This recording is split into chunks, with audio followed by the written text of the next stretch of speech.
Jesus falou muito sobre dinheiro. Estima-se que 21 das parábolas de Jesus estão relacionadas ao dinheiro. Cerca de 20% do Sermão do Monte, capítulos 5, 6 e 7 do livro de Mateus, mencionam assuntos financeiros. E como se não bastasse, encontramos Jesus falando sobre dinheiro cerca de 80 vezes.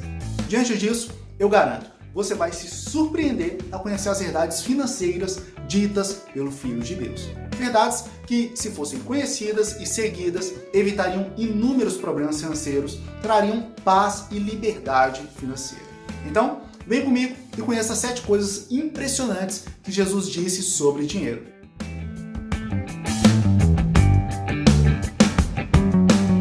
Tudo na paz? Samuel Vinícius aqui do VamosProsperar.com, blog sobre finanças bíblicas. Sem enrolação, vamos agora à primeira coisa que Jesus disse sobre dinheiro. Jesus disse que devemos fazer orçamentos. Leia comigo o que está em Lucas 14, 28 ao 30. Qual de vocês, se quiser construir uma torre, primeiro não se assenta e calcula o preço, para ver se tem dinheiro suficiente para completá-la? Pois, se lançar o alicerce e não for capaz de terminá-la, todos os que a virem rirão dele, dizendo: este homem começou a construir e não foi capaz de terminar.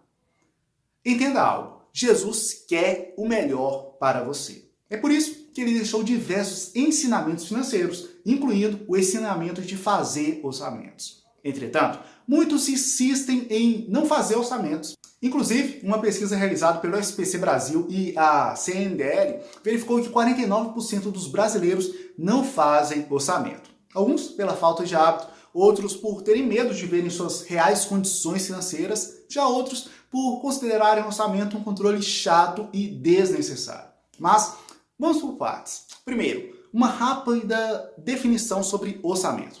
Orçamento é o seu plano para a realização dos seus sonhos financeiros. Ou seja, o sonho financeiro da casa própria, da realização de uma viagem ou mesmo de sair das dívidas. Partindo dessa definição, que o orçamento é o seu plano, vale lembrar o que a Bíblia diz sobre planos. O que ela diz?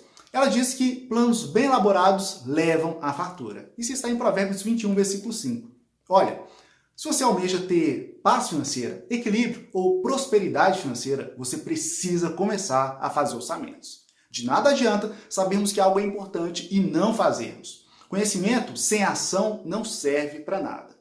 Então, é hora de fazer, é hora de agir. Se você tem facilidade com planilhas eletrônicas, Excel, eu indico a planilha de orçamento que eu uso, a planilha do Vamos Prosperar. É fácil de usar e permite fazer um orçamento de 12 meses, que é o que eu indico para você, que você tenha um orçamento anual, pois cada mês possui gastos e receitas diferentes, não é mesmo? O link dessa planilha de orçamento está na descrição. Então, agora vamos à segunda coisa que Jesus disse sobre dinheiro. Jesus disse que devemos ser honestos. Leia comigo Lucas 3, 12 ao 14. Alguns publicanos também vieram para serem batizados. Eles perguntaram: mestre, o que devemos fazer? Ele respondeu: não cobrem nada além do que lhes foi estipulado. Então, alguns soldados lhe perguntaram: e nós, o que devemos fazer? Ele respondeu: não pratiquem extorsão, nem acusem ninguém falsamente. Contentem-se com o seu salário. Preste atenção no que vou dizer, pois, por mais que pareça óbvio que devemos ser honestos, o que vou falar não é óbvio. A corrupção da nossa sociedade tem atingido muitos cristãos. Olha só, vivemos num país conhecido pela malandragem, pelo famoso jeitinho brasileiro. Isso está em nossa cultura, moldando nossas atitudes cotidianas. O pior é que essa cultura brasileira tem superado a cultura do reino em nossa sociedade, até mesmo entre nós, cristãos. Não sei você, mas não tenho visto grande diferença entre cristãos e não cristãos no que diz respeito à honestidade. Pense bem, quantos cristãos você conhece que fazem ligações clandestinas na energia elétrica, o famoso gato? Quantos sonegam o imposto de renda? Quantos utilizam TV a cabo de forma ilegal? Quantos não pagam suas dívidas? Quantos compram e vendem produtos pirateados? Quantos compram suas habilitações? Quantos cristãos dirigem até mesmo sem habilitação? Quantos? Esse jeitinho, que antes remetia à facilidade de improvisação do brasileiro perante os problemas do nosso país, hoje se reflete na nossa a habilidade de nos corrompermos a todo momento. Não se trata de uma corrupção apenas na esfera política. Se trata de uma corrupção cultural que abrange toda a sociedade. Uma corrupção que é elogiada e exaltada. Como diz o samba, malandro é malandro e mané é mané. A nossa cultura, altamente corrupta, nos leva a achar que é normal sonegar imposto de renda. Quanto a isso, Jesus disse, dê a César o que é de César e a Deus o que é de Deus. Mas Jesus não ficou apenas em palavras quanto aos impostos, ele também pagou. Podemos observar isso no Evangelho segundo Mateus. Confira comigo. Mas, para não escandalizá-los, vá ao mar e jogue um anzol. Tire o primeiro peixe que você pegar, abra-lhe a boca e você encontrará uma moeda de 4 dracmas. Pegue-a e entregue-a a eles, para pagar o meu e o seu imposto. Isso está em Mateus 17, 27. Agora, e quanto àqueles que devem e não pagam? O que Jesus diz? Veja, entre em acordo depressa com o seu adversário que pretende levá-lo ao tribunal. Faça isso enquanto ainda estiver com ele a caminho, pois, caso contrário, ele poderá entregá-lo ao juiz, e o juiz ao guarda, e você poderá ser jogado na prisão. Eu lhe garanto que você não sairá de lá enquanto não pagar o último centavo. Mateus 5, 25 ao 26. Jesus nos chama para uma vida de honestidade. E ao contrário do que muitos acreditam, essa honestidade nos conduz à prosperidade. Até porque não há prosperidade duradoura sem honestidade. Não há como negar. Com desonestidade é possível chegar longe de forma rápida. Mas também não há como negar. Não é possível permanecer por muito tempo. Cedo ou tarde, a casa cai, seja na terra, seja na eternidade. Vamos agora à terceira coisa que Jesus disse sobre o dinheiro. Mas antes, se inscreva neste canal, caso ainda não seja inscrito, e também ative o sino das notificações. Assim você não perde nenhum dos próximos vídeos que estarei publicando. Dito isso, vamos agora à terceira coisa que Jesus disse sobre o dinheiro. Jesus disse que devemos ajudar os pobres e necessitados. Confira comigo Mateus 5, 42. Dê a quem lhe pede, e não volte as costas àquele que deseja pedir-lhe algo emprestado. Quanto à doação, existe uma verdade que poucos conhecem. Quem doa é mais beneficiado do que quem recebe. Tanto que Jesus disse no livro de Atos que há maior felicidade em dar do que em receber. Não sei se você sabe, mas existem diversas pesquisas científicas que comprovam que Jesus estava certo ao dizer a maior felicidade em dar do que em receber. Como exemplo, vou citar uma pesquisa realizada pela Universidade de Harvard, da seguinte forma. Pessoas aleatórias receberam quantias aleatórias de dinheiro. Alguns receberam $10, outros 50, outros 100. Metade destes deveriam gastar o dinheiro recebido com outras pessoas, comprando presentes ou fazendo doações. Já a outra metade deveria gastar consigo mesmos. Ao final do dia, constatou-se que quem deu presentes ou fez doações se mostrou mais feliz e satisfeito com o gasto do dinheiro em comparação aos que gastaram consigo mesmos. A conclusão dos pesquisadores foi óbvia. A maior felicidade em doar do que em gastar consigo mesmo. De fato, Jesus tinha razão. Na mesma linha de raciocínio, vale dizer que a essência do cristianismo é o amor. E não há amor sem doação. Prova disso é o exemplo maior de amor que vemos em João 3,16. Porque Deus tanto amou o mundo que deu seu Filho unigênito para que todo aquele que nele crê não pereça, mas tenha vida eterna. Bom, e quanto à doação aos pobres e necessitados? O que Jesus diz? Ele diz ao jovem rico para vender todos os seus bens e dar aos pobres. Ele diz para alimentarmos os necessitados. Ele diz para doarmos àqueles que pedem. Jesus se importa com os pobres. E nós, como seus imitadores, também devemos nos importar. Quarta coisa que Jesus disse sobre dinheiro. Jesus disse que o nosso coração está onde nosso tesouro está. Vejamos o que está em Mateus 6, 21. Pois onde estiver o seu tesouro, aí também estará o seu coração. Sempre que leio esse versículo, penso que ele poderia ter sido escrito ao contrário. Onde estiver o seu coração, aí também estará o seu tesouro. Mas não. Jesus disse que onde colocamos o nosso tesouro, também colocamos o nosso coração. Isso tem implicações. Veja, se você coloca seu tesouro na vida de um necessitado, a tendência é que o seu coração também seja colocado nele. Se você investe no trabalho missionário, provavelmente seu amor pela obra missionária aumentará. Se você ajuda financeiramente um amigo, é provável que sua relação com ele aumente. Perceba que, deste modo, você pode escolher onde seu coração estará. Está em suas mãos a decisão das coisas que você vai amar. É você que decide se amará seu cônjuge, seus familiares, sua igreja, a obra missionária, enfim, é você que decide se amará ou não a Deus. Quinta coisa que Jesus disse sobre dinheiro. Jesus disse que não devemos confiar no dinheiro. Vejamos Mateus 10, 9 e 10. Não levem nem ouro, nem prata, nem cobre em seus cintos. Não levem nenhum saco de viagem, nem túnica extra, nem sandálias, nem bordão, pois o trabalhador é digno do seu sustento. O trabalho que desenvolvo como educador financeiro me gera certa preocupação. Pense comigo, se você segue aquilo que eu ensino, é inevitável, você terá uma vida financeira mais próspera. Só que essa prosperidade pode ofuscar sua visão, te fazendo depositar a sua confiança no dinheiro e não em Deus.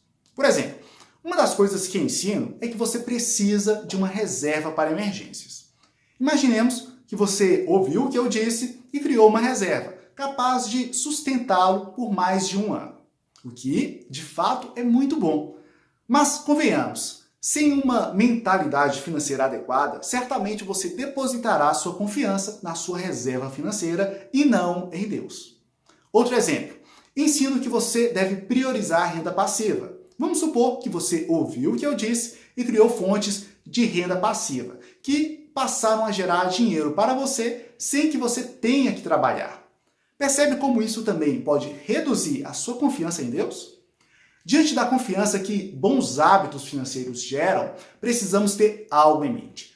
Tudo que conquistamos vem de Deus. Ele é a fonte. Nada teríamos sem a capacidade que Ele nos concede. Nada teríamos sem a sua permissão. Como está escrito no livro de Salmos, se não for o Senhor, o construtor da casa, será inútil trabalhar na construção. Se não é o Senhor o vigia da cidade, será inútil a sentinela montar guarda. Será inútil levantar cedo e dormir tarde, trabalhando arduamente por alimento. O Senhor concede o sono àqueles que ama. Entender que Deus é a fonte não é nada fácil. Afinal, essa verdade conduz a outras verdades inquietantes. Ela conduz ao fato de que seu emprego não é a fonte do seu sustento. A fonte é Deus. Sendo assim, por mais que seu emprego acabe, não há com o que se preocupar, pois Deus jamais acabará. De igual modo, sua profissão também não é a fonte do seu sustento. Como já disse, a fonte é Deus.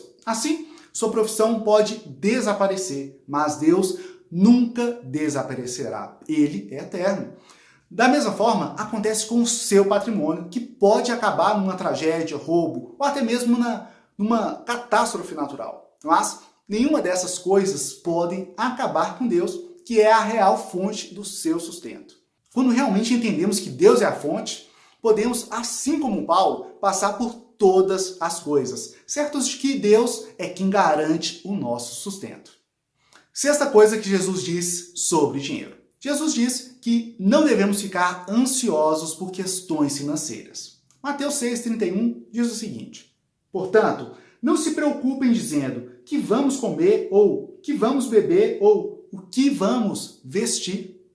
Assim como não é fácil confiarmos plenamente em Deus, não é fácil deixarmos de ficarmos ansiosos por questões financeiras.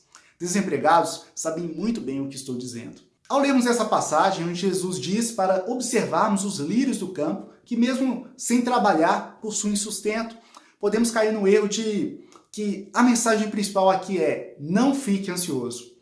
Acredito que, na verdade, a mensagem principal vem no versículo 33, que diz o seguinte: busquem, pois, em primeiro lugar o reino de Deus e a sua justiça, e todas essas coisas lhes serão acrescentadas. Jesus quer nos libertar de uma vida de escravidão financeira. Ele quer que, de fato, venhamos buscá-lo em primeiro lugar. Ao ler isso, me lembro do que o salmista disse: Já fui jovem e agora sou velho, mas nunca vi um justo desamparado, nem seus filhos mendigando pão. Mas quanto a isso, algo deve ser dito.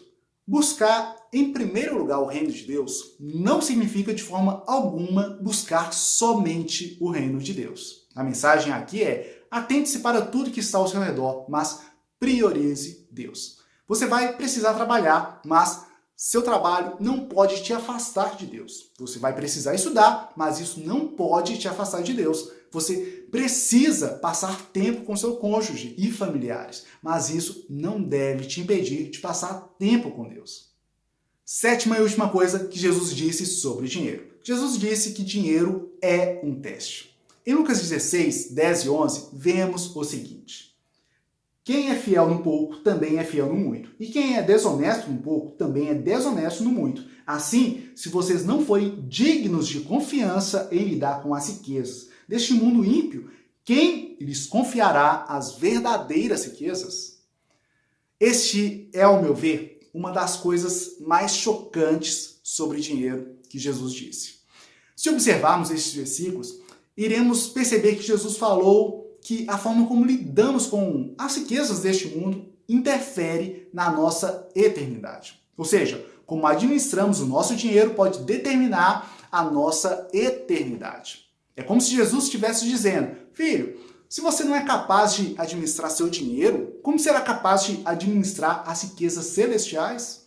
Como sabemos, a maior riqueza que podemos ter é uma eternidade ao lado de Deus. Para tal, é preciso sermos dignos de confiança nas riquezas deste mundo. Como vimos, quem é fiel no pouco também é fiel no muito. Jesus é o maior educador financeiro que já existiu. Se você seguir o que ele ensina, sua vida financeira certamente será melhor do que você pode imaginar. Como disse, ele quer o melhor para você. Por isso, mesmo que não entendamos integralmente seus ensinamentos, é mais vantajoso e lucrativo obedecermos suas palavras, que são: primeira, devemos fazer orçamentos; segunda, devemos ser honestos; terceira, devemos ajudar os pobres e necessitados; quarta, nosso coração está onde nosso tesouro está; quinta, não devemos confiar no dinheiro; sexta, não devemos ficar ansiosos por questões financeiras; sétima, dinheiro é um teste. Agora é com você. Você que decide o que fará com este conhecimento. Eu recomendo que você comece a fazer urgentemente o que Jesus ensina. Mas antes, deixe seu gostei nesse vídeo e caso tenha alguma dúvida, crítica ou sugestão, deixe seu comentário abaixo. Caso queira aprofundar seu conhecimento sobre finanças bíblicas, recomendo que assista a aula onde apresento 3 lições financeiras para você ter mais liberdade financeira. É só acessar o primeiro link na descrição. Mas, forte abraço, fique com Deus e até a próxima!